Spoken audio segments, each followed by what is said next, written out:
Let's return now to the defence restructure announced yesterday by the Minister, Richard Marles. Joining me now for his take, former Army Director-General, retired Brigadier Ian Langford. Ian, thank you for your time. I kicked off the show with my thoughts about this, but the announcement yesterday, no supporting documents, just a 1.5-page press release. You know, I worked for Robert Hill in 2005 when we created the DMO. We brought it all in together for procurement. It didn't work. We dismantled it all. Feels like we're going back to the future because we're doing it all over again. Yeah, thanks, Peter. Great to be here and good evening to your viewers. It does feel that with 1.5 pages as a press release that there is a need for greater detail. We've seen the department and the Deputy Prime Minister acknowledge that there is a problem with defence procurement, but we've seen part of the solution, if you like, in the limited information release yesterday, that it seems to be a return of the days of the Defence Material Organisation, which, as you said, was disbanded in 2015 under the First Principles Review. What's really important here is to acknowledge that we have a problem. The challenge will be now in seeing the detail and understanding critically how we leverage our acquisition system to be agile enough to meet the challenges of our time. We all acknowledge that we have reduced or zero warning time now for conflict. We understand the urgency around defence capability. And what is important and critical at this time is that we move away from a process that's focused on bureaucracy and committee-based decision-making to something that enables service chiefs, soldiers, sailors and aviators to have a voice that puts urgency into buying the platforms and systems they need to win wars on behalf of this nation. I couldn't agree more. And I said as much that we've got to put, I guess, the people who use the kit at the front line of the decision-making, not just at the front line of using it.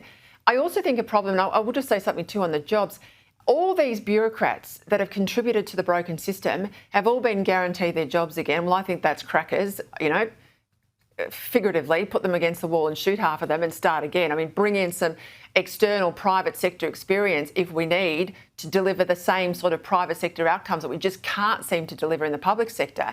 But why in Australia do we insist on getting something that's working very well in the United Kingdom or in the United States, saying, well, we need that kit here in Australia, and then we'll just play with it, make it better, and it'll cost us double the money and double the time? Why don't, for half of this stuff, Ian, we buy it off the shelf and get it into the field as soon as possible? It's a really good point, Peter, you make. And again, I'd just point to the examples in this country around the acquisition about 10 years ago of the C-17 heavy lift aircraft, which was necessary to get us urgently in and out of the Middle East.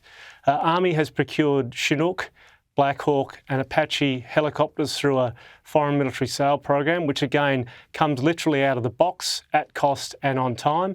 And Navy bought the Bay-class ship, the HMAS Chills, to meet a capability need urgently in 2011, which again was another direct commercial sale from the UK. So those three examples are where an operational need has been met through either a foreign military sale or a direct commercial sale is an example of what right looks like going forward. And I think you know, the Defence Department tries to do its best on behalf of the taxpayer, but the inertia and the bureaucracy and the process that leads to an acquisition outcome which is either overpriced, overscheduled or insufficient to capability is not what we need going forward.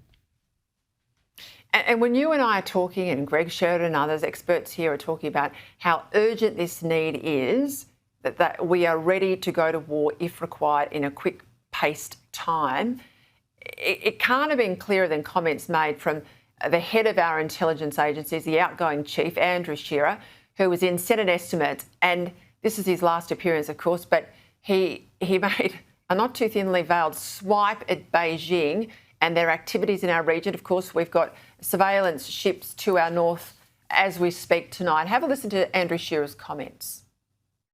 Crises are overlapping and intersecting, bringing threats onshore faster, sometimes in real time. Warning times are shorter, meaning we have to act now if we are to be prepared for what may be coming. And some of the assumptions that underpinned international stability for decades can no longer be taken for granted. I don't know, I'm a student of history, so I feel like we're a Chamberlain government when we should be a Churchillian one. That's right. And I mean, your viewers may not be aware, but we've had confirmed through intelligence sources that we have a Type 75 amphib assault ship. We've got a Type 52 destroyer, a Type 54 frigate and a Type 903 replenishment ship, which is the Chinese Naval Task Force, which has been detected in the South Philippine Sea, heading possibly to our location like the earlier task group did in February this year. But the DG's comments are absolutely right. What's really interesting is effectively the CCP and the PLA have signalled everything they're doing. So, you know, their ambition around modernising their nuclear deterrence, their ambition around reclaiming and controlling the South China Sea as sovereign waters to, again, the disagreement of the international community, and the presence of what the DG of ASIO talks about, foreign espionage activities that include up to sabotage on complex critical systems and key infrastructure, are all evidence of what's happening around us. And part of the challenge here is to have an honest and frank assessment about how we manage our economic and our security relationship with China in an age where they're in competition with the US to be the single significant power in East and North Asia. And this will define very much Australia's future over the next 15 to 20 years. So listening to Andrew Shearer, making sober and frank assessments in terms of what are our interests and how we secure them in the context of a changing world is the number one role of the government, I think, right now. You can't keep banging the drum here enough, Ian. Honestly, we need voices like yours in the media as often as possible, because I think we're absolutely in a position, if we do not wake up, the Australia we know will be gone in quick time. Because Xi has already said, as you know, it's a lifetime thing for him. This is not on the long finger. And the bloke's in his 70s. He hasn't got a lot of time left. And this is now becoming urgent. Thanks for joining me tonight. Yeah, this is the time, isn't it, to make yourself so energy vulnerable that they could just walk in here because we won't even have the lights on.